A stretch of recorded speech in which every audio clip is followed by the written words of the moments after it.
Imagine you're 18 and you buy your first iPhone. It feels amazing. The camera is perfect, the design is premium, and for a moment, you feel like you've made it. Now, fast forward 1 year. A new iPhone launches. Slightly better camera, slightly faster, slightly cooler. You tell yourself, why not upgrade? You sell your old phone, add some cash, and get the latest one. It feels good again. Now repeat this every single year. At 19, 20, 21, 22. Every year you're chasing the newest version, the newest feeling, the newest status. By the time you're 30, you've spent thousands of dollars just to keep up. And the crazy part? Every phone you bought is now almost worthless. They're either sitting in a drawer, sold for a fraction of the price, or completely outdated. But you don't think about that, because every year it felt like a small decision.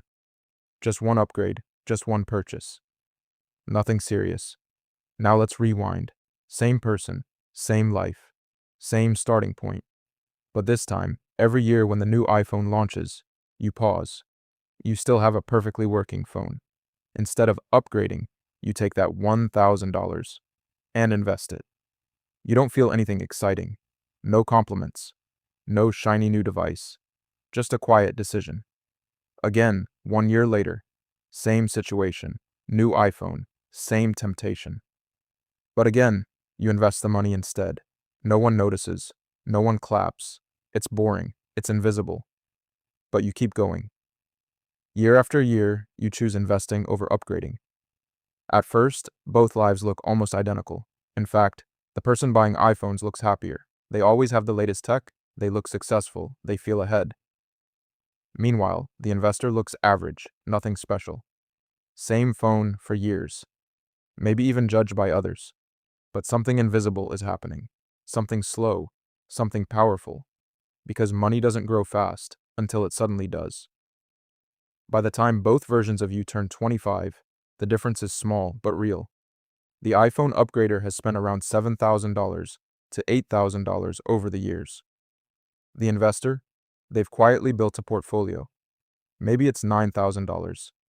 Maybe $10,000 with some growth. Not life-changing yet. Still easy to ignore. Still easy to laugh at. But now comes the dangerous part. Compounding. At 26, 27, 28.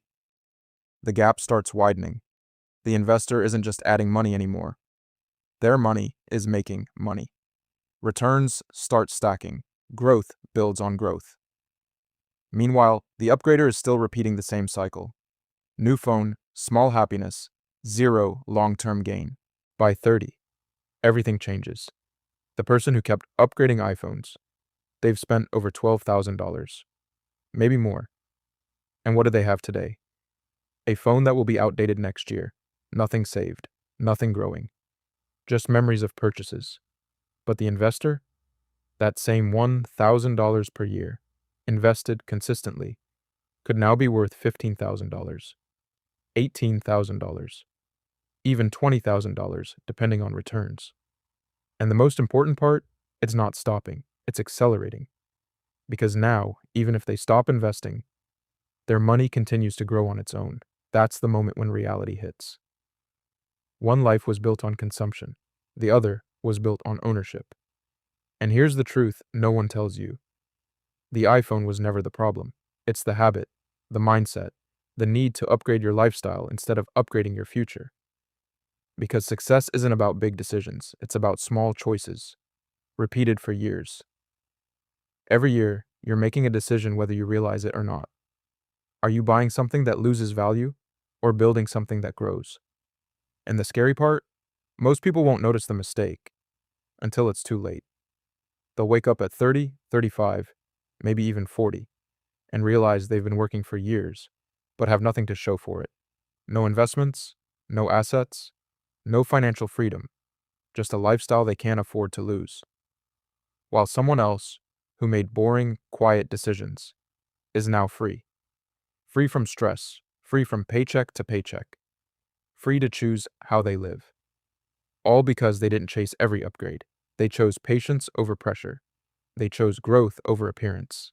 They chose the future over the moment. So next time a new iPhone launches, and you feel that urge, that excitement, that pressure to upgrade, just pause and ask yourself one simple question. Is this making me look rich or actually become rich? Because your future isn't built in one big moment. It's built in decisions like this every single year.